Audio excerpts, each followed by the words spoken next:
snow, let it snow, let it snow. I thought you'd be home building a snowman. But it didn't. Hi, I'm John Gray. Good morning, Peggy Burton. And I'm Jim Fuller. And no snowman at your house. We thought we'd be building the snowman We today. really did. Is it supposed to come? I haven't seen the news. No, I think it's over now. No snow, no ice. I think everybody's more concerned down here because usually when it's warmer up north and it's colder down here, we end up getting ice. But we didn't get anything. We didn't get anything. And it's going to get cold, though. It is going to get cold. I think that's a given. But you know, I don't know that the news media has been hyping that up for about a week, and then it just went away late yesterday Maybe we'll walk out the afternoon. door and it'll come in again. Well, it's not a way up north of us. But actually, John, I could see us doing that. If it brought in viewers and advertisers, I could.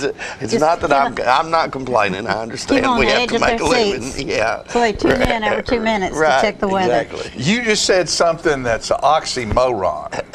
Yeah. What's that? That you were talking about us and viewers and us doing this, and then you said make a living? Oh yeah, that was definitely wrong. That was definitely wrong. How about breaking even? There you go. Would be good. Sometimes that's enough. Yeah. Well, sometimes it's all you get. Sometimes that's all you get. We're fortunate to have TV studio right here in Tullahoma, and I'm proud of that in our community. You can't imagine how hard John and I at the time negotiated to get this, and how many hours we spent at the American Legion bar talking to the powers that be to make this make all this come together. Oh, heavens, ultimately it did. Well, it amazed me when I first started coming here how far out this goes. Yeah. And is it a radius of like so many miles, or how? No. This is cable, so anybody that's within this cable area. It's called a node. A node. And there's a node, the Manchester node, and then the next one's what, Jimmy, Columbia? I think so, yeah. There's one there, and so the Manchester node goes to Tullahoma, Manchester, McMinnville, Shelbyville, Fayetteville. Then go to Sparta? No. There's another node up on that side up there that covers that stuff. There's one down in Chattanooga. And that's like you're in the center, Manchester's in the center, and it's where those cable lines go out. And it depends on how many households. Yeah. You know, they can't run that line, and I know we found out several years back that we're in a third of Franklin County. Right. And our cable line runs down the old Winchester Highway all the way to Deckard. But not to my house, which is still in Franklin County. I'm just about a block away from cable. Yeah. Out in the country. Yeah. Right. But and I don't know how it got out there. It must have been a favor because there's not enough households out there. Right. Particularly there wasn't back then. Right. There's quite a few now. But back then there was none of those subdivisions out there. They were just farmhouses. But if you recall that, for instance, when we were doing the air show, they were able to hook us up across the state, some way. Right. So that's pretty amazing. You were in high cotton that day. households. That's fabulous. Yeah, we were all the way from Alabama all the way to Kentucky, in the middle of the state. That was that first air show that the Air Force did for the 50th anniversary of flight. Yeah, and John and I, who are experts, of course, on airplanes. Yeah. And there was somebody else helped us, wasn't there? I forget who. I forget who it was. But we spent, I think, about 12 hours live on television. Yeah. And which turned out to be a good thing for the sponsors of that event. Oh, heavens, yes. Because people would see that in the morning and think, oh my goodness. We still got time to go over there and see that. And that was great. And who was it? Wasn't Neil Armstrong? Who was the guy? It might have been Neil Armstrong. No. That was no. He was one of the guys that went to the moon. Yes, he was. But he was a fighter pilot as well, and he was part of that air show. And he came in there and talked with us, and the guy, they had a dog fight. He was the American, and his flying partner was the German. Yeah. And the flying partner, I asked him, I said, well, do you ever win? And he said, against him? Even if you win, you lose. He's the man. Yeah. No, you don't win when you're in the Yeah. air with him. But Right. it was amazing. And We I got brutally sunburned. We did, and the part about you just mentioned that was a long time to be on television about something that you Sure. don't know a whole That lot don't know about. a lot about, Although right. I'll give Bob Pullen, remember, I think helped us. Yeah, with Bob at least was one there. of those, and was able to line up a bunch of guests. Great, yeah. Yeah, he I was the don't- I don't- media director I at don't- Arnold Center back then. Yeah, I don't know whether we knew the right questions to ask, but Do y'all have copies of that event somewhere probably. somewhere in the archives? Yeah, but That might be a But it was fascinating huge. thing It was to show huge. It was a again. huge. It was a huge event. It was Yeah. a huge event. And yeah, we did that. And then let's see, what was it? Another time when was it Bredesen was No. governor, and his wife Andrea Conte was walking across the state. Wasn't that Bredesen? it could be, yeah. And she was walking across the state for for abuse, remember child that, abuse, and right. women's abuse, and all that. And we had an event here that went to I don't know 90,000 households or something like that. They stretched it out as well, and we had 5 open lines for people to call in. Wow. That's And great, yeah. we had probably 200 women in here. I would say, yeah. And it was a discussion. Mickey Lane was here as the that's when he was the District attorney. We had a child abuser from prison was brought here. We had a woman who had been abused and her daughter had been abused. They were here. There was somebody with the prison system here. There was somebody with a psychologist here. We had a panel of about 8 people sitting up That's here awesome. and discussed for about, what was it, Jimmy? It was at least 2 hours, 2-3 was, hours. I think it was 2 that whole hours. situation and how to stop it, or how to get out, how to of it, escape, get and through it's it. a real challenge. And it was a wonderful event. So we've been able to do a whole lot of stuff, Yeah. You really and we're have. very, very proud of it. That kind of event would be wise again. Addiction, opiate addiction, all kinds of different subjects that. We had We need we to had one address. about that. We had Judd Matheny in here one time, and we did a whole show on that. Yeah, there have been a lot of addiction. memorable things, I think. One that I recall that happened not too long ago, probably in the last 6 or 7 years, but we were doing a live streaming on the internet, a horse show. Yeah. And I forget where we were, but some woman won her first ever blue ribbon, and you could text us or email us and stuff Right. while we were live on the air. And her husband had been deployed to Iraq, and he got to see it on the live stream. How awesome. Her win her first blue That ribbon. is And fabulous, That was yeah. really cool. That Yeah, was that just wonderful to be able to do that kind of stuff. I thought it was pretty neat when you all, what did we do, Skype Bart into here? Yeah, we Yeah. Skyped Bart into here, and we Skyped different stars. He was in Baghdad then. Yeah. Philip was instrumental in making that happen. Philip we is so We don't brilliant. know how he did that. No, but, we Yes. don't. We're not John and I Skype. don't have a clue how We're he not did He's that. the Skypers. genius in the building. Right. Yeah, Philip. We have a great crew. And we got Philip, and there's Julia. She's over there, and she's the one that makes us smile. And we've got our little serial killer Andrew back there. Yeah. And CJ does a lot of the walking horse stuff with our partner Jerry Harris, and we're just real fortunate. We should be very thankful to Dan and Fran Markham Oh my yeah, goodness, for bringing yes. us into this building when we were at the American Legion. Dan saw a need for this to be over here, and so we renovated this space here, and worked out a deal with him to where we could do that, and have been here now for what, Jimmy? Probably 15, 20 years, 15 at Since least. 2002, so. 2002, They yeah. have So contributed much You to this mentioned region. Julia and Philip are kind of unique, and to the extent that John and I never had any experience. We don't know how we ended up in television, but Julia actually worked in the cable business Oh, for did a she? number of years.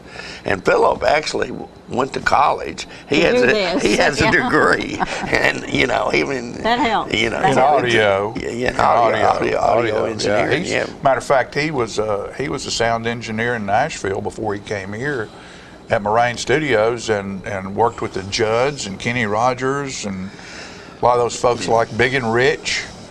A lot of those folks like that. Yeah. So when Philip shows up here and goes to work for us, You got some our credibility. sound quality, our Right. sound quality went up like by 5,000% because we didn't know anything about that. Plug it in, and that's what you Thank get. you, Philip. And then you show up and add credibility. Why did I? What? I the don't other, even on the other remember end, how on I the showed up. Huh? Did I just walk through one day? you were on here for something, and you had a good time, and Well, I John, told Jimmy, I John said, was ill, sick, or had to travel. Right, I can't yeah. remember, and Told because Jimmy. you'd been on the show a lot. Yeah. But Yeah. then we decided we'd get you to fill in while John was gone, and when John came back, we decided to keep you. Well, thank you. keep you. We don't keep her. It's been an interesting experience. I did a little TV show in Philippine Islands. I think I may have told you that, but it was just on the base, you know. And I talked about artsy things and Eating chicken feet. yeah. But it was not, as complicated as this. I think we just had a chair or two and sit in a little tiny room, because that was military and. But it that was kinda works, fun. that Yeah, it works. works. Sure. Oh yeah, and we want you to think about Valentine's is coming up. It's coming up, and our band is doing a job. South Jackson Street Band will be at Bell Buckle Banquet Hall on the 9th of February. We encourage you to. I think it's one of the nicest places that we go. Oh yeah, It's yeah. There beautiful. you go, right there. And they always decorate it beautifully. The food is outstanding. There's more food than you can imagine. So. And the music's good. Oh, of course. And I'm it's- taking some guests. I'm getting a little bit up there and need a little help sometimes. So I'm taking a couple Speaking of about singers. food, you my got- my crazy mind. This is at about 4:00 in the morning the other morning. Okay, we're ready. The king of the realm, Lord Lettuce of Head, invites you to the palace at Garden to join him and his family for the annual springtime event. In attendance will be Prince Thomas Arthur of Tow, commonly known as Tom A. Tow, Princess Olive of Oil, Prince Tarragon of Vinegar, Princess Parsnip, the Prince Royal of Radish, the Earl of Egg, the Earl of Onion, the Duke Dill of Weed, the Duchess of Damask, the Count of Carrot, the Q of Cumber, the Viscount Zoo of Keeney, the Viscount Mush of Room, the Countess of Cheese, and the Countess of Crouton, the Royal Barrister from Beat, and the King's Musketeers, Sir Bacon, Sir Pine of Nut, Sir Raisin of Gold, Sir Poppy of Seed, Sir Sprout of Bean, and Lady Linen of Cloth. Please join Lord Lettuce for this year's annual Royal Salad. That was 4 a.m. 4 a.m. Well, at least it was 4 a.m. He probably wasn't drinking anything or There you smoking go. anything. Oh, Jimmy. But You got many more. One more here locals? before we go. Number 242, Loku. They loom so large, the ones in charge. A position reserved for the few. All I know is the money flow never gets to me and you. No matter who it heals or hurts, they'll do what they want to do. That's probably true. yeah. So put that in your pipe and smoke it. We'll be right back after these messages.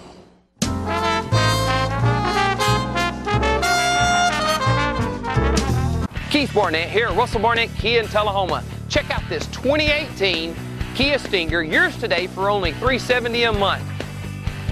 Kia is the power to surprise with its 10-year, 100,000-mile powertrain warranty. Stop by Russell Barnett Kia in Tullahoma and let us tell you why we are #1 in customer satisfaction. That's Russell Barnett Kia in Tullahoma, home of the lifetime powertrain warranty. And remember, my question is, Why buy anywhere else? Ah, the glory days. Running to daylight on the gridiron and chasing a ball with a mind of its own. Cheering the team to victory and marching to the beat of your own drum. Memories that last a lifetime. But sometimes we're reminded of our glory days in ways we'd rather forget.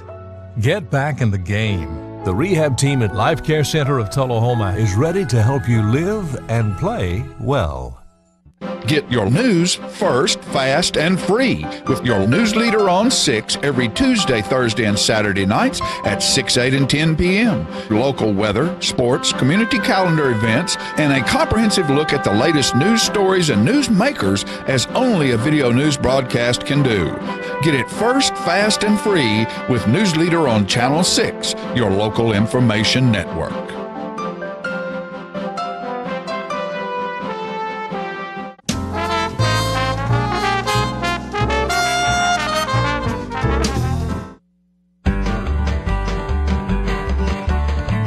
Talking history about this and that. It's conversations with John and Pat. With John and Pat. With John and Pat. Hello, everyone. I'm John Rigman. And I'm Pat Welch, and we're here today, TV Land, for the segment 97 of the Conversations with John and Pat. Pat, straighten us out. Who was that other pitcher? We mentioned the Sheffields. Last week, we've talked about professional pitchers currently, and both you and I showed a tendency to dementia because neither one of us had come up with, and it's on tip of our tongue, David Hess. David Hess is in the Baltimore organization. He played in the American Little League in Tullahoma. He was a great pitcher at the high school. And his parents are Charlotte and I believe Jeff. And if I've missed one of the parents' names, the next segment we'll correct it too. But we'll apologize and just go on. That's right. We don't mean to. We don't mean to have. We're both on limited batteries, I believe, but we have. At least we come up with 1 week the correct name. Pat, I want to show you this. This is the Ballad of Davy Crockett. Now, is that Fess Parker? That's Fess Parker. Now, this is music from my sister played piano, and we had that music at our house, and I guess I confiscated it and took it with me, and that's Fess Parker. Walt Disney did a series of. They did either Saturday or Sunday night. Yeah, and, it was great. Everybody loved it. My family went to Gatlinburg one time and found one of those cheap souvenir shops, and about 3 coonskin caps came out of there because of that picture. Kids had little toy muskets. Oh yeah. And this is a song that was inside there. He had an Indian friend, Mingo. Huh? I had an Indian friend named Mingo. Yeah. I mean, it was a great show. Oh, it was. And I haven't seen it in a long time. But born on a mountaintop in Tennessee, greenest state in the land of the free, raised in the woods so he knew every tree, killed him a bar when he was only 3. Davy Crockett, king of the wild frontier. Off through the woods he's a marching along, making up yarns and singing a song, itching for a fighting and righting a wrong. He's ringy as a bar and twice as strong. Davy Crockett, the buckskin buccaneer. His land is biggest and his land is best. From the grassy plains to the mountain crest, he's ahead of us all, meeting the test, following his legend into the west. Davy Crockett, king of the wild frontier. That brings back a lot of Walt Disney memories for me, John. We kids had a big time with that. I don't know what years that was. But it was early 60s, I believe. Yeah, I want to talk about another famous Tennessean. Okay. He was from Marshall County. Marshall County's had 3 governors, Pat. Jim McCord, Henry Horton, and Buford Ellington. And Buford Ellington is the one. All from Marshall County, or some of them were transplants, weren't they? Here, Buford Ellington came from Holmes County, Mississippi. He was born in 1907, went to Millsaps College in Jackson, Mississippi, but dropped out due to financial difficulties. He married, he edited a newspaper in Durant, Mississippi, but then he married a sweet, charming young lady from Marshall County, Catherine Ann Cheek, and he moved to her native Marshall County. And there's the couple right there. We'll count him as a Marshall County man then. He bought a store at Verona. That's between Caney Spring and Lewisburg. Ran a peddling wagon and farmed. He later would be a supervising salesman with the Farm Bureau. If you had a business in Verona, John, you're automatically native. Thank you. Keep going. He affiliated with the Democratic Party, was elected to Marshall County, sent to the Tennessee House of Representatives. He campaigned for Frank Clement in '52. When elected, he appointed Ellington as Commissioner of Agriculture. In 1958, he ran for governor, and while not winning any of the 4 major metropolitan areas, he was elected, and he was very popular with the common folk, or the rural folks. In 1965, after he served his term, President Lyndon Johnson appointed him as director of the Office of Emergency Planning, which now is FEMA. He would be the first FEMA person, leader. He ran again for governor in '66, defeating John J. Hooker. And this time he won 3 of those 4 sections, metropolitan sections. But Ellington died April 3rd, '72, while playing golf at Boca Raton, Florida. He was only the age of 64. And the golf course at Henry Horton is named for him, as well as Ellington Agriculture Center in Nashville. But this was written about Buford, showed his humility and confidence in himself. He was a man of the people. Too many times when a farmer is asked, "What's your occupation?" he kind of ducks his head and says embarrassingly, "I'm just a farmer." Buford Ellington was a man who never was embarrassed to say he was a man of the soil. He was proud of it and proud to tell others.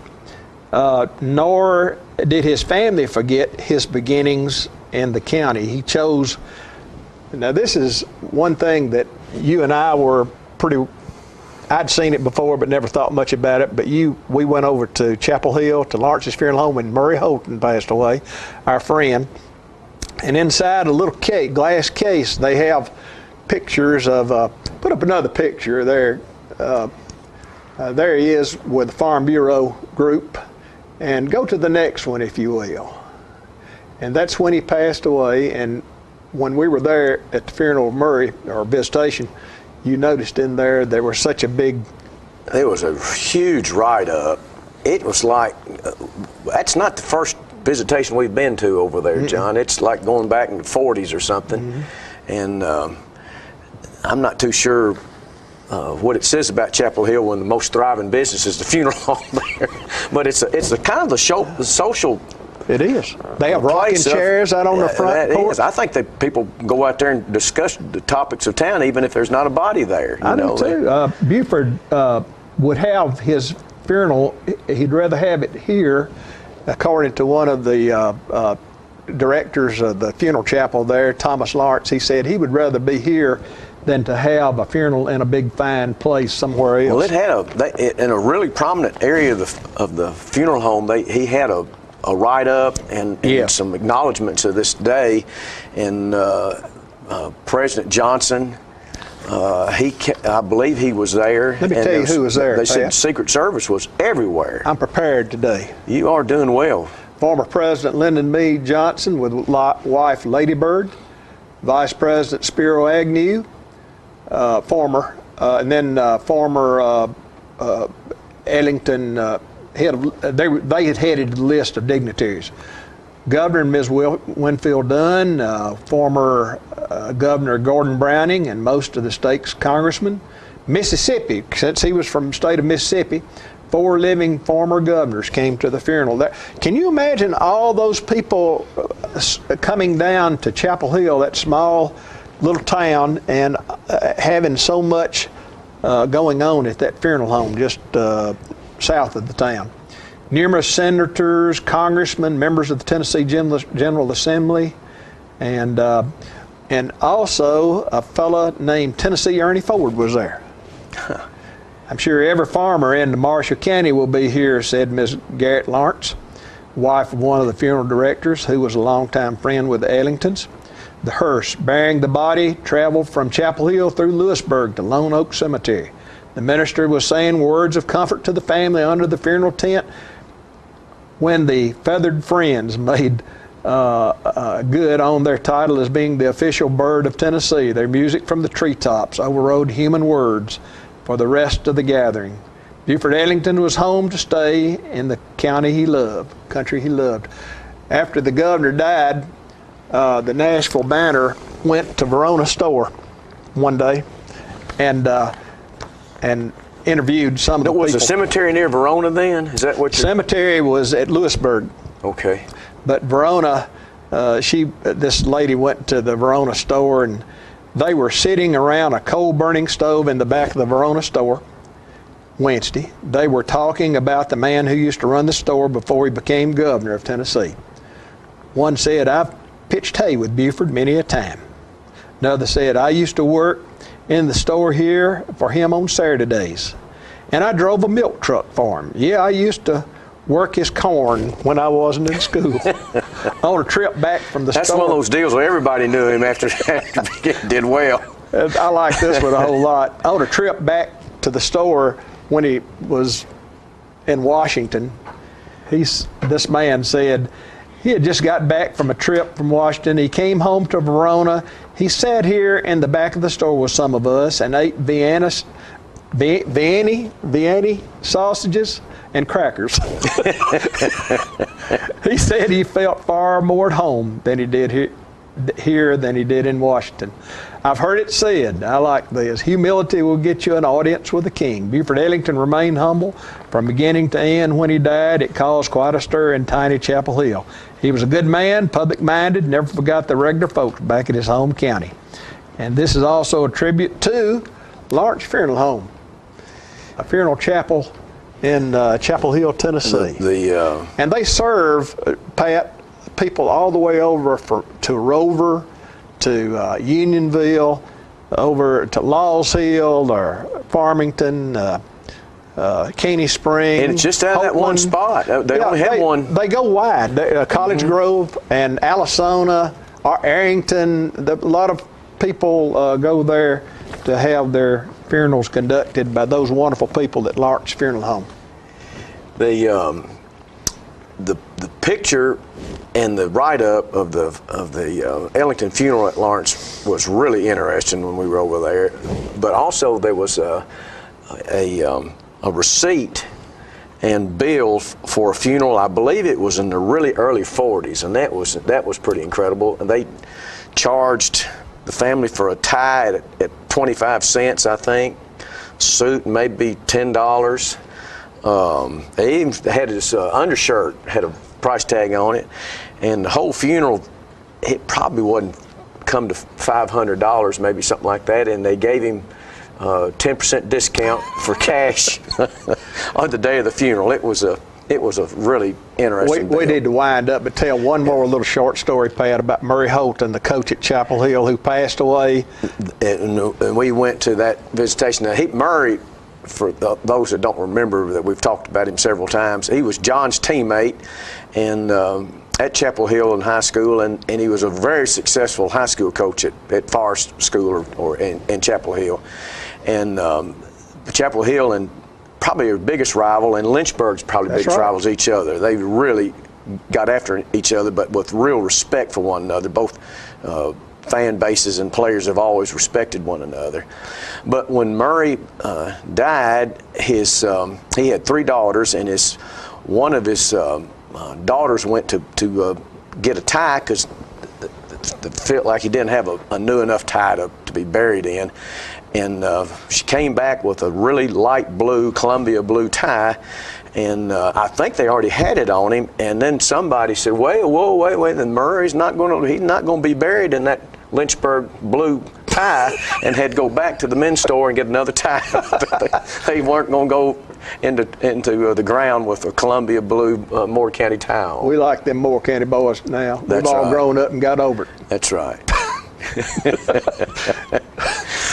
All right, John, that wraps up segment 97. We have 3 more for a 100. And I am excited, and I hope management is too. Thank you all. Talking history about this and that. It's conversations with John and Pat. With John and Pat. With John and Pat.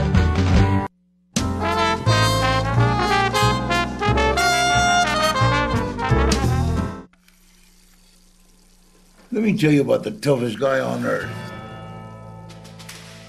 He does the work of 2 jobs, but only gets paid for one. He's tough enough to feed the man who gave him a lifetime of nourishment. He has the crazy strength to lift the man that raised him up without even flinching.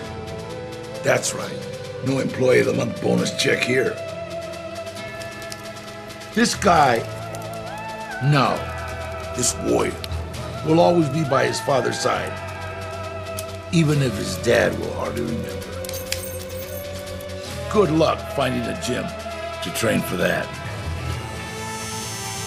If this guy isn't the toughest guy on the planet, then I don't know who is. Caregiving is tougher than tough. Find the care guides you need at aarp.org/caregiving. Is this the year you want to get fit? If so, check out just some of the things Tullahoma Parks and Rec has to offer. Kickboxing, aerobics, silver sneakers workouts, swim lessons, boot camp, water aerobics, basketball, Zumba, yoga, pickleball, lap swimming, treadmill, karate. Get fit, Tullahoma, and have some fun with Tullahoma Parks and Rec. When your family suffers the loss of a loved one, the caring and compassionate staff at Tullahoma Funeral Home and Coffee County Funeral Chapel are standing by to assist you in every way possible. We are proud to support local industry and offer only Batesville caskets. Many funeral homes don't own or operate a crematory. We utilize the only crematory in Coffee County. Your loved one never leaves Coffee County. We can accommodate any need and any budget. Consider our complete pre-need service to remove this burden from your family during their time of grief. Lock in today's low costs and protect from inflation. Tullahoma Funeral Home and Coffee County Funeral Chapel. Our family caring for your family.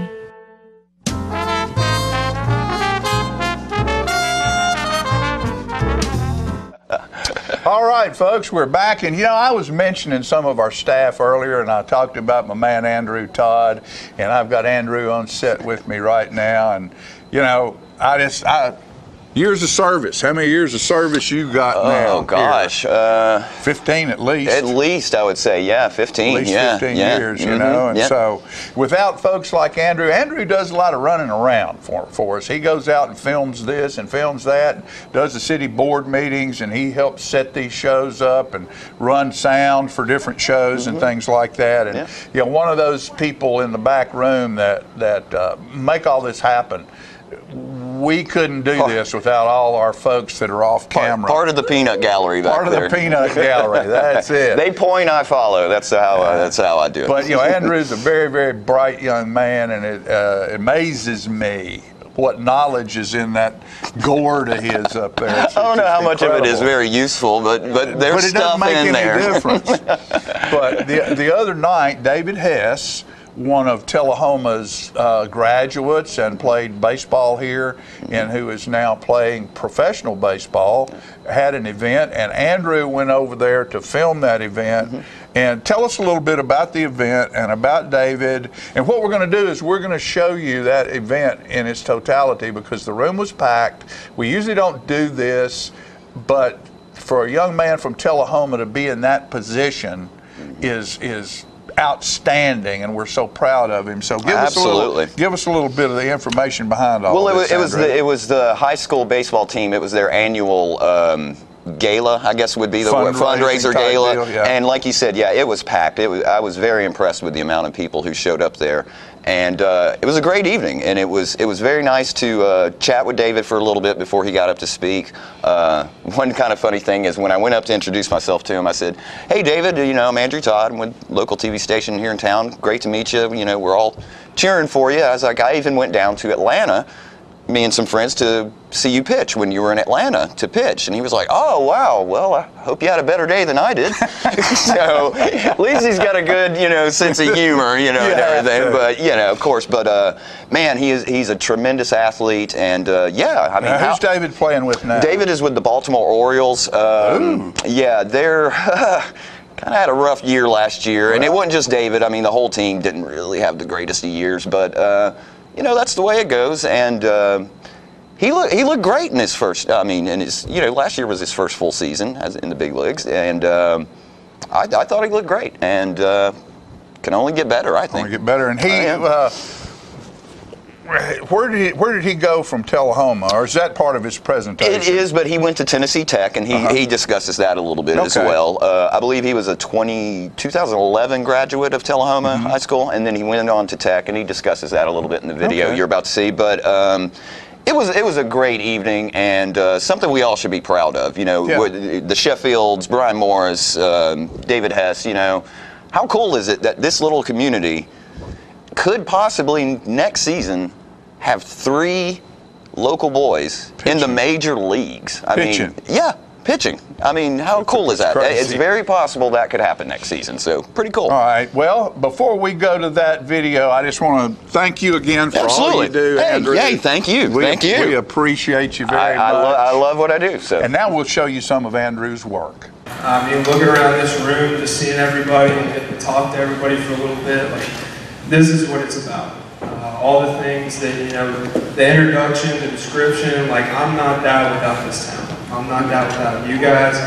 But more than anything, I want to take some time to focus on the people that kind of got me there to begin with. And that's my dad, that if you don't know him, then you didn't buy a ticket here. Because he literally probably got told not to sell some. And Heather's a witness that told him more. And so, yeah, my dad, I mean, he was all growing up, and even, you know, throughout my professional career, he's just, he's been a guy that's pushed me. And I think that's something that every kid needs. And, you know, no matter how good your work ethic is, you need someone there with you that's going to push you forward. We had a couple knockdown, drag-out fights at times, but we're here. He really helped me get here. And then my mom. I feel like every guy in the room, if you don't tell your mom you love her, especially if you play baseball and she's driving you around and travel ball tournaments all the time, man, you need to tell her right now.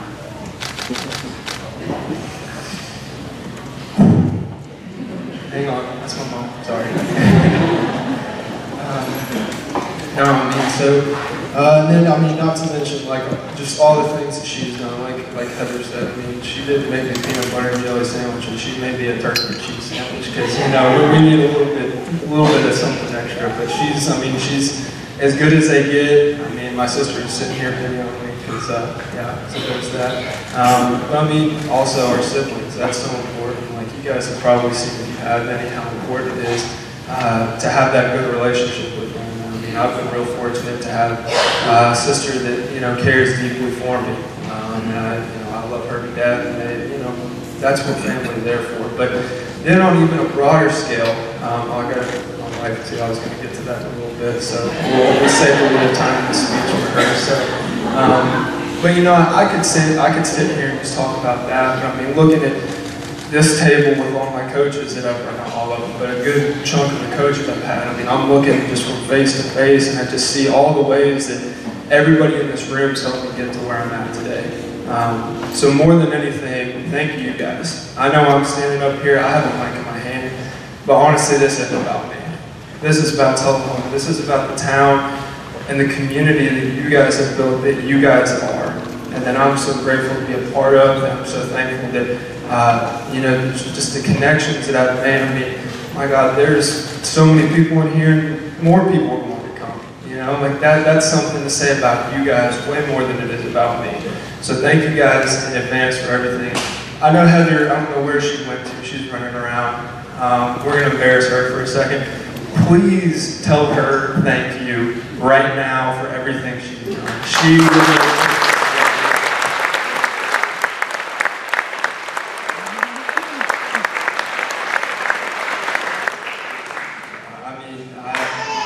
said, I've been talking to her a little bit, and you know, I got to meet her family, and it's a great group of people.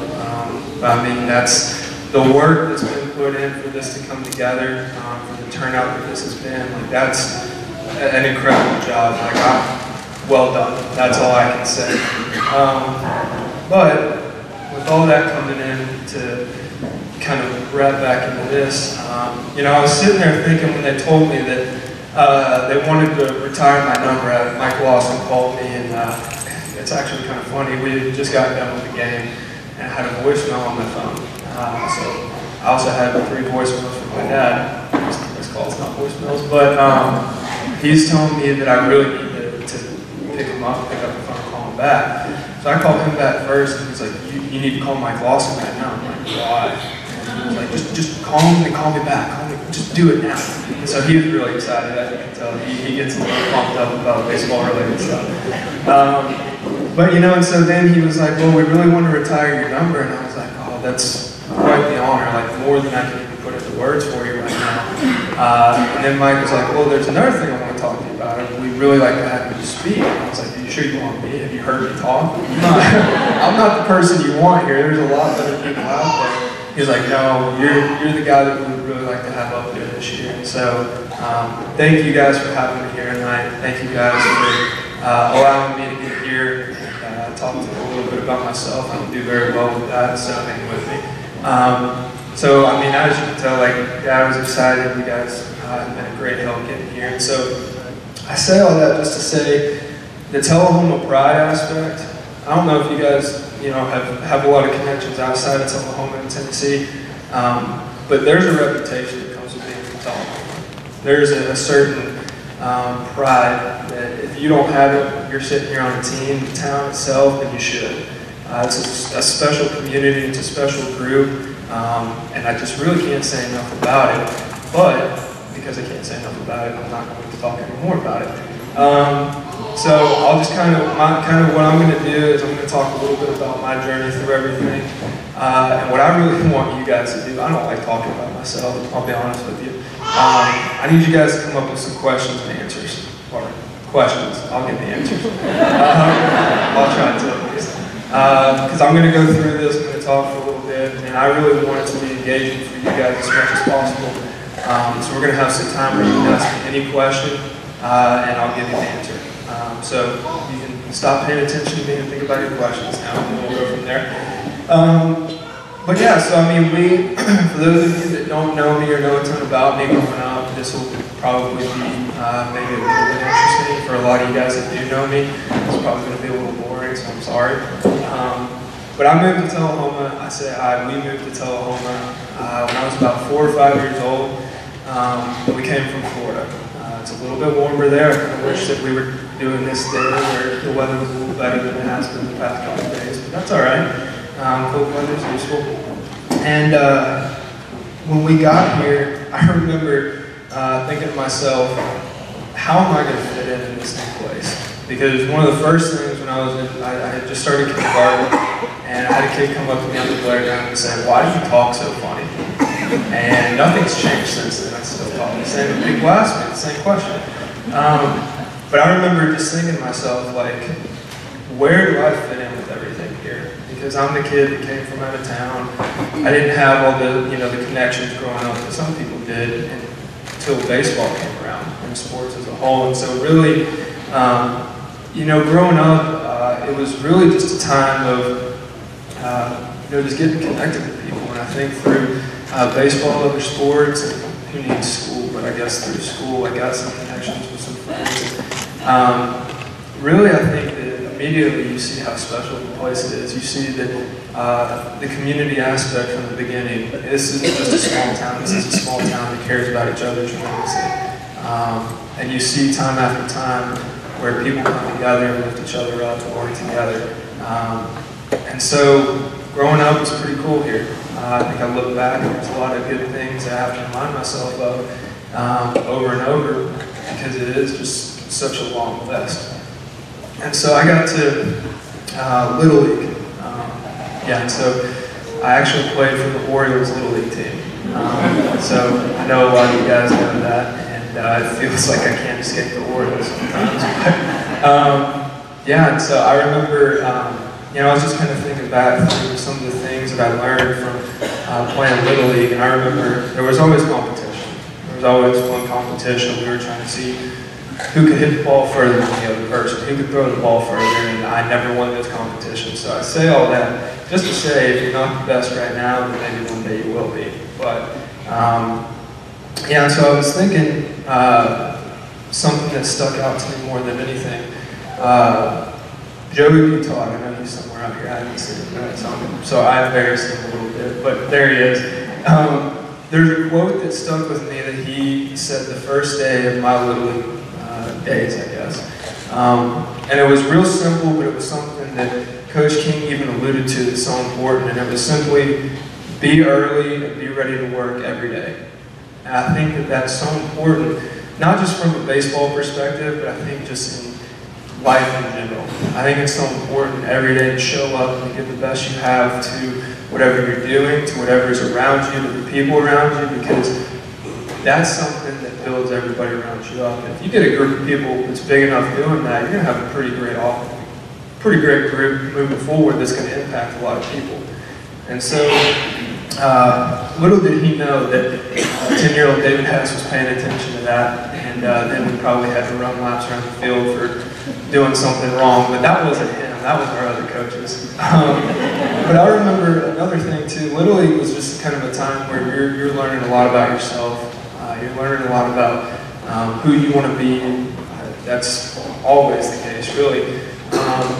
But I remember when I was 11 years old, I decided I wanted to pitch. I had a coach that said, you know, I don't have the time to really give to you because I don't see that as a time really that would be worth my investment right now. And that's kind of tough for an 11-year-old kid to hear. But I remember there was another coach that we had, Coach Edie, and he stepped up to the plate and was like, if you're willing to come after, and this goes back to the be early and ready to work, he was like, if you're willing to put in the extra work, I'll teach you how to pitch. And sure enough, he did. I'd like to think it turned out okay, but I still have a long way to go. And so really, I mean, that kind of set everything in motion. At that point, that was where I really learned, you know, how much I loved pitching. Like, I mean, when you're on the mound, you're in control of the game. And I don't care if you're a hitter or not. If you're a hitter, then I'm sorry, that's just the way it is. Maybe I just like to be in control. I think that might be a little bit of it too. But I think more than anything, starting out from that age and seeing someone that's willing to take a chance on you and invest in you, that goes so far. And so if you're in a position of influence with somebody, take that seriously. That's the one thing with this that I would really encourage you to do, because it could be a 10 or 11-year-old kid, and it makes all the difference in the world moving forward. He could remember it 15 years later, and it really could impact him. So we'll skip ahead a little bit to high school, which is where this wonderful group of guys comes in. We had our fair share of running encounters for punishment and extra conditioning because we were not playing well, but man, I can't say enough about how great our coaching staff was, because they got the best out of us. I mean, the group of guys we had was really special from my freshman year, my senior year, and I mean, even looking at these guys here, this is in the middle school teams here as well, like, you guys got a lot of talent coming up. You have a lot of opportunity in front of you. And I'll share it with you just for a day. Just kidding, I like where I'm at now. But no, I remember my freshman year I came up, and for you freshmen that are, just suddenly grew like 4 or 5 inches overnight, feel kind of awkward and coordinated, that was me. That was absolutely me, but I promise you there's hope. You will fill out a little bit. You'll not be a baby giraffe when you're running around, I swear, a little way. And so I remember just coming in and kind of thinking to myself, like, oh, these seniors are huge, like, they're way better than I am. I mean, I remember both Coach White and Coach Hazlett. It's funny because you'd overhear and I'm just like, this guy's going to be really good one day. And, you just hear things that you don't think that anybody can, anybody will pay attention to. But, I mean, I'm just hearing stuff like that here and there. Like, I said that about you guys. guys too. Like, I just was with you guys today. I swear that they think you're good. So don't want to tell you otherwise. But yeah, so I got my freshman year kind of knocked out. The goofiness, I guess, was out of the way. And then I got to my sophomore year, and that's where things kind of started kicking up. I made varsity that year. I started to kind of get a little bit better and realize that there's a possibility that this could pan into something. We were not very good that year. If you look on that wall, you can see we set the record for losses that year. So that was a fun time. I feel like that's a track record with me. I don't know if you guys kept that in the Orioles. I'm sorry. We got a great year this year, and so I'm starting to think that based on this story, maybe something will come together like this. But I remember very distinctly having one practice where we were bad. We were not doing good. We were not doing what we needed, and they laughed because they know what I'm talking about. I remember the year before we had done good. We had like 10 seniors, and they wanted. I remember Coach White went in there and he took a plaque. He said, "You think I care about this? I don't care about this at all. I just want to win games." And yeah, so that was kind of. I feel like as a team we were kind of like, whoa, like he really he cares about us, and two, he might care about us a little too much if he's throwing stuff at us. He didn't throw it at us. And I remember at that point, as a team, like we came together and I remember having numerous conversations with guys and saying, like, we can step it up. We can be better than we were last year. We have a good group here. The same way that I'm sure you guys talk to each other and build each other up. And so the next year we actually broke the school record for wins, which is kind of wild to think about because it was such a contrast. And our team was a pretty similar team, but I think guys just kind of got it a little bit more that year. And I remember there were tons of guys that I looked up to that year. I remember we had a lot of really good talent. And really it was, each guy was pushing each other to be the best that they could be. And if you weren't doing that, then someone came behind you. And I mean, I remember in our conditioning times, we literally would have people come up behind, like people that were done with their running, that would come up and literally push people for a lap. I don't know if you guys do time stuff anymore. We did. And if someone was about to not make their time, like, they would come up and literally push them. I'm sure that was a little uncomfortable. I never did that. But so that's on a baseball front, just going from my sophomore year, that's kind of the dynamic contrast that we had was from really bad to really good. But I think all that came down to was our mindset and kind of what we focused on as a team. We had great leadership through that. That made all the difference. But I think on just a growth standpoint as a whole, I think one thing that really made a big impact on me, and I was talking with Coach King about this, is running cross country. And I know we have Coach Lester and Coach Clemens here, and he's giving the fist bump, and I agree 100%. Because I don't know, like running, I mean, raise your hand if you think running sucks. Like if we're being honest, if your hand is not over your head, you're probably lying. But that's such a good thing because the reason it sucks is because it gets hard.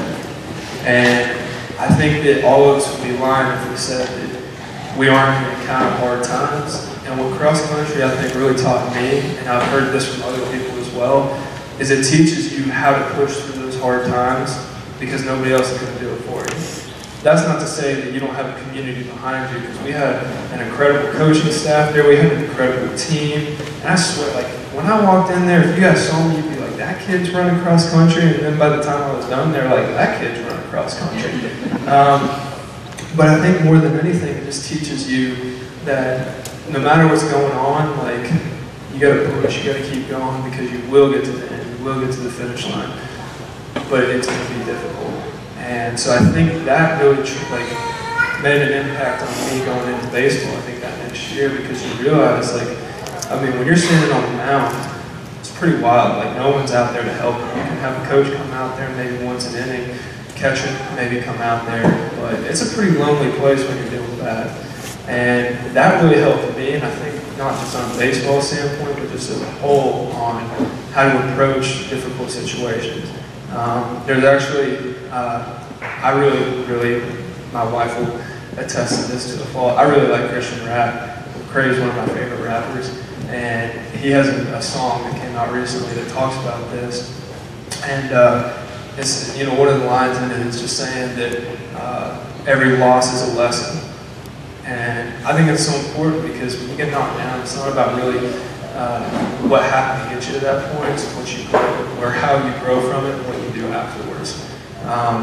So that's the cross country running part. That was a lot of fun. And then, I mean, like I said, we had a great year my junior year, and I ended up getting to play summer ball with the Tennessee Twisters that summer. And I know I have one of my coaches there. He's here as well. And that was really cool because that actually led me into my first college offer. And it was from the University of Tennessee, and I don't know about you guys, but I like some Tennessee. I like some Tennessee football, basketball, baseball, and so I was all in. You know, they sat me down and they were like, we really like you, this is what we want to offer you, and I was like, done deal, let's do it. I ended up decommitting 2 weeks later because some stuff just kind of went haywire, and I think they just lost their mind a little bit. But I mean, it was a tough thing to do because that's the thing that I really had worked for so hard that I really wanted to get to. And to have to make the choice of saying what's best for me is to not do what I think is best, or not what I want, if it was best. What's best for me is to not do what I want necessarily in this moment. But you know, the thing that I've learned through the years a little bit is God has a way of working things all together the way that they're supposed to be. I ended up decommitting from Tennessee, signed with Tennessee Tech shortly after. We got our purple and gold table here. I'm really excited to have them here. So, yeah.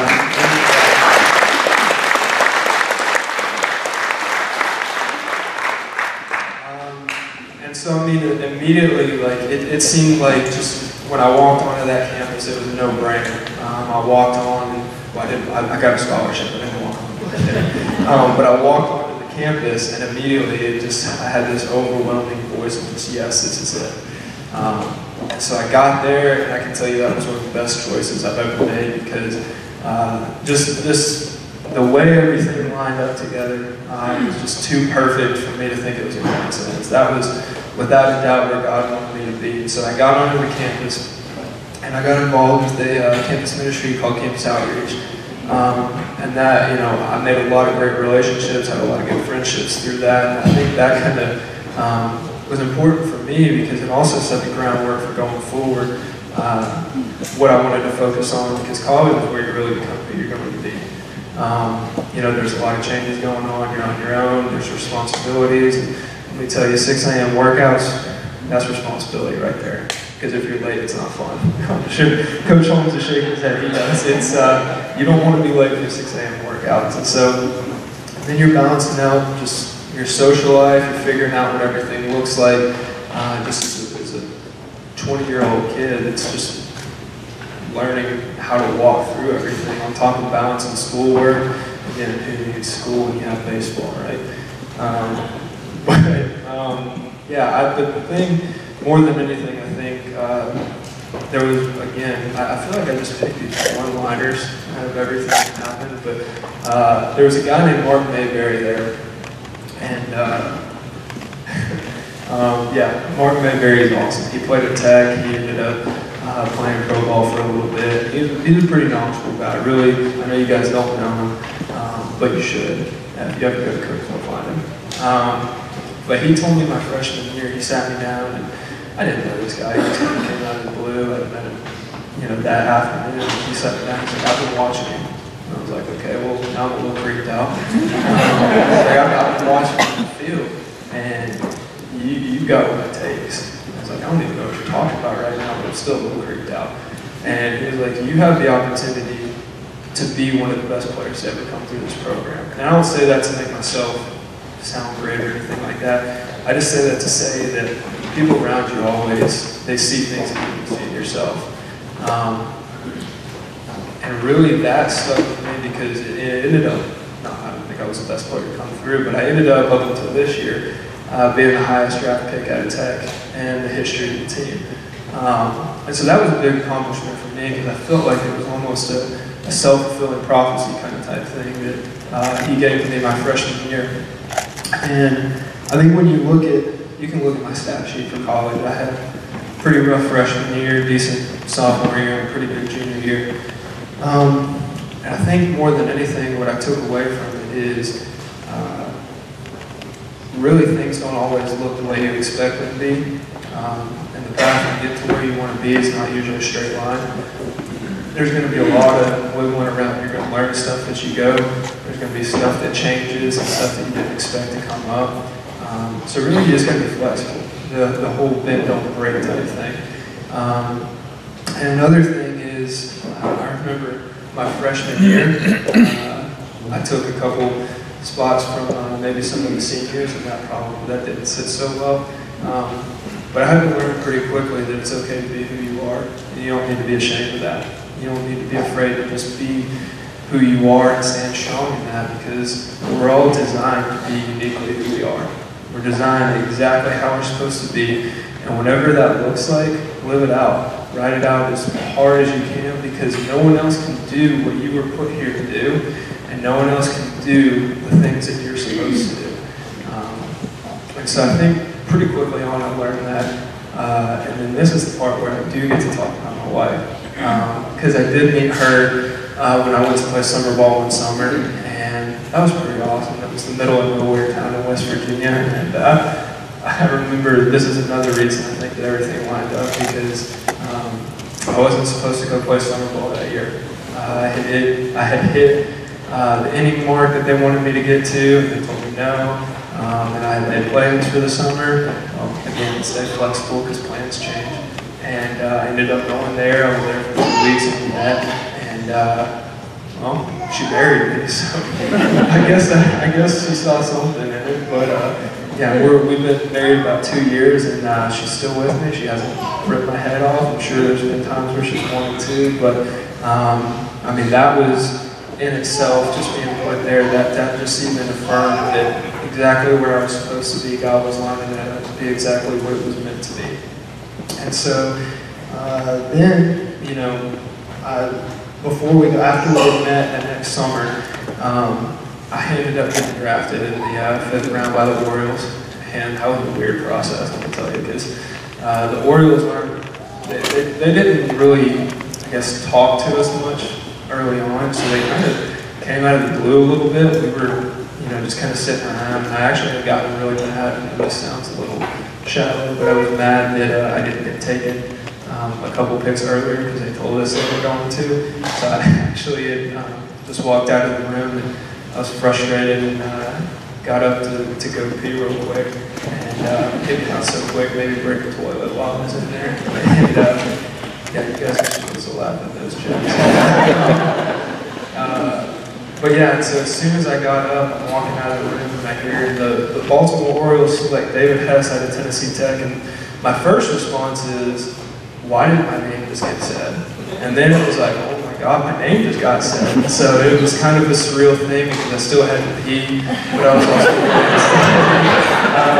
and so, you know, that was a really, really fun experience. And I tell you what, from then on, like, I mean, we pretty much hit the ground running. We were, I mean, at that point, we flew up to Baltimore a couple of days later. I got my physicals, I got settled in, and got introduced. And then the next thing I know, I'm down in Sarasota in a hotel with, he's actually in the NBA now, but he was our 4th rounder that year. And we're sitting there talking about, like, what were you doing a week ago? Because I was sitting at home just wondering if I was going to get picked by a team.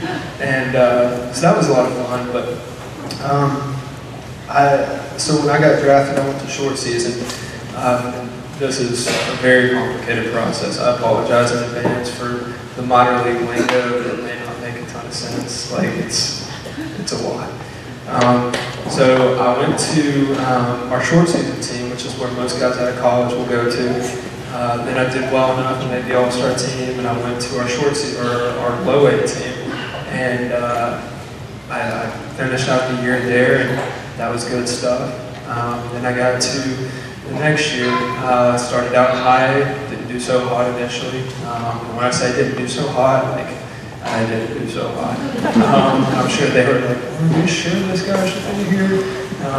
But I ended up sticking with it. I think the term that I think it's tossed around, but I really think this describes it, is trusting in the process. I really tried to focus on that. I know that the guys in the team were smiling because I'm sure they kind of heard that a little bit. But I think really that was it, because I ended up doing well enough to get promoted to AA that year. I just stuck with it as best as I could, put in the work every day. I showed, more than anything, I think the biggest thing is just show up. Show up every single day, because you never know what's going to happen. You never know where that's going to take you. And that's something I really bought into. Kind of the whole perspective aspect as a whole. And I remember saying to myself one day, I just got lit up probably in Lynchburg because I pitched against them every other week there. I remember I had just gotten home, and I remember thinking to myself, like, I don't know what's going to happen. I really don't know, because I'm not doing well right now. I could be going home pretty soon for all I know. And I ended up, like I said, just showing up each day, working hard, doing everything that I felt like I needed to do. And I got to AA, and we ended up winning the Eastern League Championship that year in AA. So I went from doing really poorly at the beginning of the year to finishing out on a good note. And the thing I learned from that is it's really important not to be too high or too low. Like, you don't want to ride the high waves out, because all it's going to do is let you down, and it's really not good to ride the low waves, because that's just not fun. So being as consistent as possible, showing up each day with a good attitude and putting in the work you need to do, I think was really important, and that was something that I really saw from there. And then we get to the bad season. And when I'm saying bad, like, this is not just bad, this is bad. Like, really bad. Like, I remember multiple times throughout the season calling Devin and being like, I gotta go home. I can't do this anymore. Like, at one point I had like almost a 7 ERA in AA, and for those of you that don't know baseball incredibly well, that's not good. That's really not good. And so I remember just thinking to myself, what am I doing? Like, I'm getting married in 6 months. That's scary in itself. I'm doing horrible in baseball. Pair those things together, this is a little bit of a stressful time. And God, again, has a way of working things together. We kind of made it work through the rest of the year. I felt like I worked on some things that got better, just on a baseball standpoint. And then we ended up getting married, which was good. Like I said, she's still here. But I remember 2 quotes that stuck out to me a lot. I had a pitching coach that year. He ended up being our bullpen coach last year in the big leagues. One of my favorite pitching coaches that I've had. He was just really good at the mental aspect of everything. And I remember he said, do you know how good you can be? I said, pretty good. He was like, no, like, do you realize how good you can be? I was like, I don't really know what you just asked me that and answered. He was like, you could be really good. You could be a major league pitcher. You could be a major league all-star. But none of that matters. None of what I'm saying right now matters. None of what, the GM of the team, nothing that your boss, nothing that anybody around you says until you believe it yourself. And that really hit me hard, because I was like, man, I've kind of been digging myself a hole by telling myself that I'm not good enough, that I'm not the things that these people are telling me, because whether it's I felt like I was trying to be too humble and not just understand that God had given me this skill set, it's okay to use that. Whether it was just, feeding into just the numbers, because let me tell you that right there, there's numbers down there. When you play baseball, it's really hard to not let those define you. But it's the same way in any setting. It's the same way when you're a salesperson at a job. Like, those numbers don't define who you are. They don't define what you're worth or your value. That just defines how good you are in a sense at your occupation. And that's a whole different story than your worth as a person. And so I really learned that pretty quickly. And I actually have a couple quotes. I didn't even mean to do this. It just kind of happened that today is Martin Luther King Jr. Day. I have a couple of his quotes. But it says, the ultimate measure of a man is not where he stands in the moments of comfort and convenience, but where he stands at times of challenge and controversy. And I think that really resonated at that time period, and that's something that I focus on a lot, because who you are in the difficult times is who you really are. Anybody can ride out the good times, but what do you do when your back's against the wall and you really have to push through it a little bit? That's kind of a constant thing that I feel like I've learned throughout my life. And I would really encourage you guys to walk away with as well, that really in the difficult times, they don't last forever, and the good times, they don't last forever. But enjoy where you're at, enjoy the ride, enjoy the journey, because regardless of where you're at or what it looks like, it's a good one. You're here. That's a great in itself. So on from that to last year, or the year before, I ended up figuring a lot more out. Me and my agent had many conversations about all this. I'm sure I probably wore his thumbs out from texting him so much about it. But more, I earned a spot on the 40-man roster that year. Big accomplishment. Went into spring training last year with the head full steam, thinking that I was going to be the next Cy Young, and maybe one of these days, but it wasn't last year. And really the same thing kind of seemed to happen again. I started out really good. I got to pitch against the Rays. On my debut, I ended up getting kind of I don't even know what the right phrase, I guess politically correct phrase for it is, but I got a false alarm, I guess. I got to go to Boston on the most miserable day that has ever existed in the face of the earth. It was like 20 degrees. Imagine yesterday, but raining with 20-degree winds. That was it. So I'm sure that Alaska was pretty much like that every day. But didn't get to pitch that day, ended up making my debut against the Rays about a week or two later. My wife was graduating college the next day, so that was a big weekend for us. But that's just, I can talk about it all I want, but the baseball aspect, for all that to come to fruition, all the hard work, all the days that we put in, all the hours on the field at Tech, all the hours on the field at the high school, just the behind the scenes stuff in my family, like all of that coming together, like that's a lot to just kind of, put together at one time. And so, I'll be honest, I don't really remember much of that day. I remember I gave up a 3-run home run to a guy that hit 3 in the whole season. That wasn't so good. So I'm down 3-0 in the first inning, and I feel like just right along in true fashion, I was in the same position that I had been. I felt like coming all the way up. You hit a little rough patch. Things aren't going as you want them to go. But how do you respond to it? And I was able. We had a good game. We had a good team effort that day. We got the win. I went 6 innings. Gave up just those 3 runs. Beat Chris Archer, so that was pretty cool. But I think more than anything, getting out there was a culmination of a lot of things. All the things I just mentioned, all the things that so many people in this room put together and helped me just grow into that setting. But again, like I said, as I was looking back and really figuring out what I wanted to talk about, I don't like talking about myself. I'm not good at it. But I really wanted to think about what can I leave everybody here with that's going to help them just walk through, whether it's tomorrow, the rest of the week, maybe it's something that lasts for a year or longer. Hopefully it does. But I think there were 2 things. One, we're created for greatness, and we're perfectly designed and unique for the mission that God's put us here for. And I know that probably some people in the room are like, he keeps talking about God, and that, I don't really have that. If you don't, check it out. Dig into what the Bible says, because I swear to you, if you go in there and you really listen to what God's saying to you, it's going to change your life. And that's something that you're never going to look back from. So if you don't have that, I encourage you to do so, but I do think that this still applies to you, because you're still designed in the same way. You're still made perfectly exactly how you're supposed to be for exactly what you're supposed to be doing.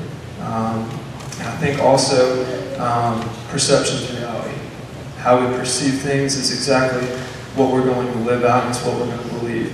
The whole glass is half empty, half full thing, there's a lot of truth in that. And I think when you put these things together, it really makes a big difference that how we choose to perceive things and how we're living out the mission that we've been given. That affects the people around us. I mean, looking at all the people in this room, and there's such a meshing together, whether it's a baseball team, whether it's a work environment, whether it's a community as a whole, whether it's a family. You got to put your best foot forward for the people around you because they need that from you, and you need that from them. So when all that comes together, you get a pretty perfect living day. It's pretty awesome to see it. I've been fortunate to be a part of some teams and some organizations and some groups that's happened, and it's a lot of fun. I mean, it's a lot of fun when that comes together. And I'm not just talking about a baseball thing, I'm talking about just the joy that you wake up in the morning and you know that you're going and being around people that care deeply for you and you care deeply for them. And you guys are just pushing each other forward. Like, be the person on the track that if someone else is falling down a little bit, that you go behind them and you push them forward. Because sometimes you're going to need that, and they're going to do that for you. And so kind of, to wrap it up a little bit, I have another Martin Luther King Jr. quote. It says, whatever your life's work is, do it well. Even if it does not fall in the category of one of those so-called big professions, do it well. As one college president said, a man should do his job so well that the living, the dead, and the unborn could do it no better. If it falls your lot to be a street sweeper, sweep the streets like Michelangelo painted pictures, like Shakespeare wrote poetry, like Beethoven composed music. Sweep streets so well that all the hosts of heaven and earth will have to pause and say, here lived a great street sweeper who swept his job well. So that's a lot of street sweeping talk, but really, if you're a street sweeper in here, there you go. Put that out just for you. But if you're not a street sweeper, I still think that's so important for each and every one of us because, again, we're designed so perfectly for exactly what's right in front of us that God's laid out for us. And I think it's so important to, this is my last thing, and I swear I'm done talking to you guys for a while. Just kind of what led me into New Year's resolutions. I mean, being completely honest, raise your hand if you're still doing good with your New Year's resolution. All right, so we got a couple.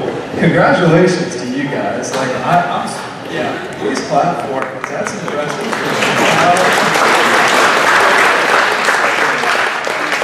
If you didn't raise your hand, don't give a round of applause, because, yeah.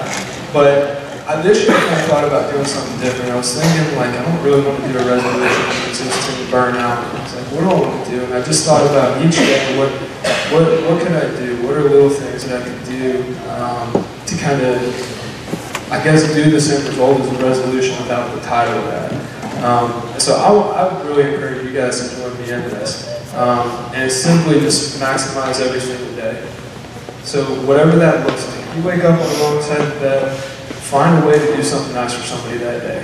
If you're feeling real frisky that day, then do something extra nice for somebody. Just be the best you that you can possibly be, because if, like I've said throughout this, if a group of people comes together and they do that, it's an incredible thing. And I know, just speaking from experience, this community, this town, like, it's a bunch of people that do that day in and day out. And I'm incredibly grateful that, I mean, of all the places to move to, we moved to Little Tullahoma, Tennessee. I mean, who would have thought that, you know, we came from right outside of Miami, which is a whole different world in itself. But I mean, it's so special to be here and to be able to come back and enjoy time with you guys. I mean, just all the people that are flowing in. Like, I didn't get time to talk to, I feel like, half the people in here the way I wanted to. But that's because you guys have made such an impact on my life, and I know it's not just me. I know it's each and every person sitting in here in this room. And so, really the last thing I'm going to wrap up with before we'll all open it up for questions is, thank you guys. I know that, you know, my picture's here, this is my jersey, but that's a representation of you guys. That's a representation of just the group that's been surrounding me from day one. I mean, it's so cool getting to see coaches, elementary school teachers, friends of my friends, parents of my friends, and just seeing like the joy that you guys have.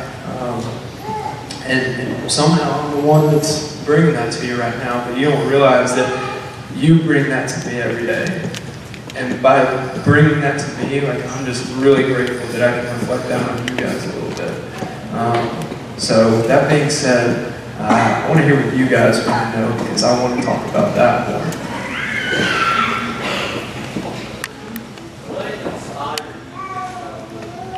Oh my gosh, what inspired me to become a pitcher? There's my dad.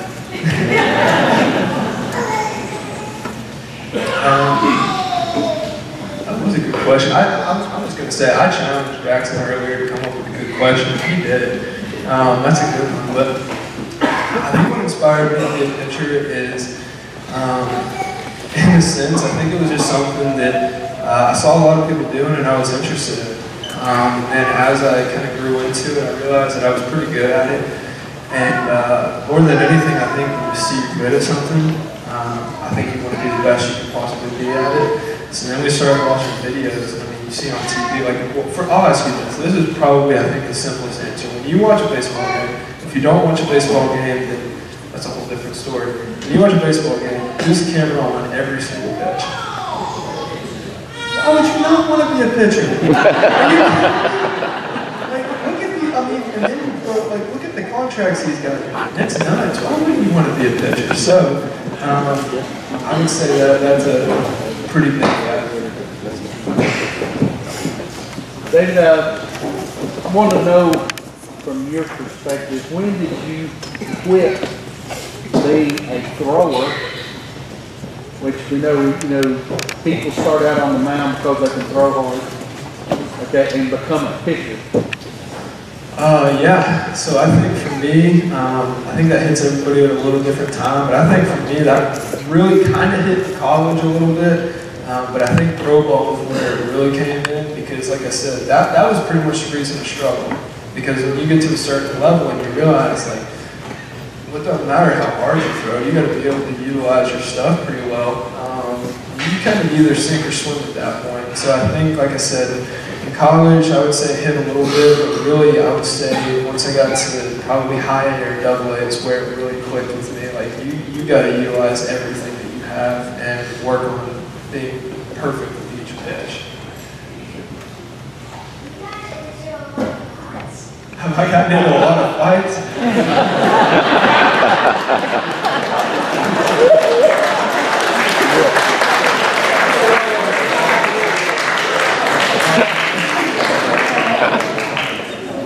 Yes. Yes. Sometimes you have to fight. Just kidding. No, I've had my fair share, but nothing too crazy. Have you gotten into a lot of fights?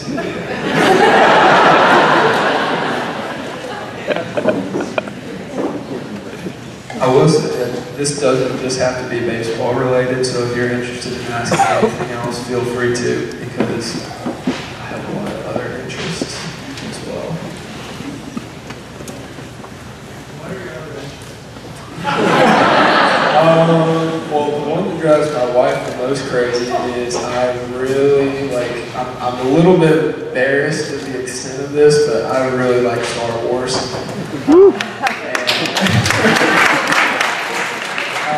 If you guys knew the extent of it, you'd make me clapping. And I actually ran into someone from my church growing up, and he said that he remembered me just growing up and being the kid that loves Pokemon, so there's that. I still, believe it or not, I know running sucks, but I still really like to run. I love doing stuff outside, just being outside, and I like video games. I'm sure I'm probably your prototypical guy for the most part with very nerdy interests. I like getting in fights.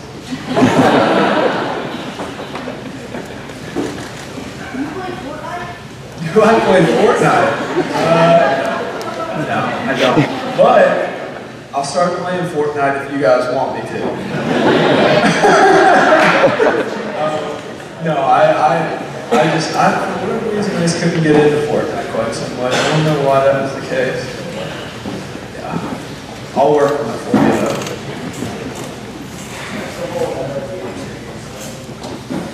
Boy, the MLB experience it's really cool. I'm not going to downplay it and say that, but I will say that it's very easy to kind of fall into a trap with it. I mean, I'm sure that you guys see all the contracts and stuff that are thrown around on TV and some of the way that they act. I mean, a lot of those guys are really great guys, but I think just at the end of the day, I mean, you're dealing with guys the same way as you guys, you know, and so it's really awesome. It's a lot of fun, but at the same time, you know, there is a normality to it. You know, believe it or not, it's on the exact same way that everybody in the room did, which is with one foot before the other, not both feet at the same time. But no, I mean, it really is a cool experience getting to go around to different cities and traveling around. And I mean, I love getting to see guys, or not just guys, but people come out to our games and get to spend time with them and to see the excitement that comes with that. All right, folks, what a great event to have David Hess back in Tullahoma, and the crowd there had a wonderful time. But great young man. Obviously. You know, I mean, we have yeah. so many good young people who leave Tullahoma and make us look good. Make us look They good. make us look fine. Make us look good. One of them was a guy I know by the name of General Bart Burton, who left Tullahoma and went out in the world and did great things, not only for us here in Tullahoma and the state of Tennessee, but for the United States of America. Thank you. We have a lot of veterans that we need to thank. We certainly do. All the way and we through. want you folks to remember on right here, real quick, thinking about Valentine's. I smell the coffee, you hear the rain. You scratch my back, I rub your feet. Seems it takes two to make one complete. Struggle in the darkness, frolic in the sun. Hand in hand is how we get it done. We're partners. That's sweet. So, That's happy sweet. Valentine's to your partner. Don't forget Peggy Burton's band on the 9th at the Bell Buckle Banquet Hall for that Valentine's event. Thank you very much for being with us. See you, dear. Yeah. Next time. We'll be back. Bye-bye.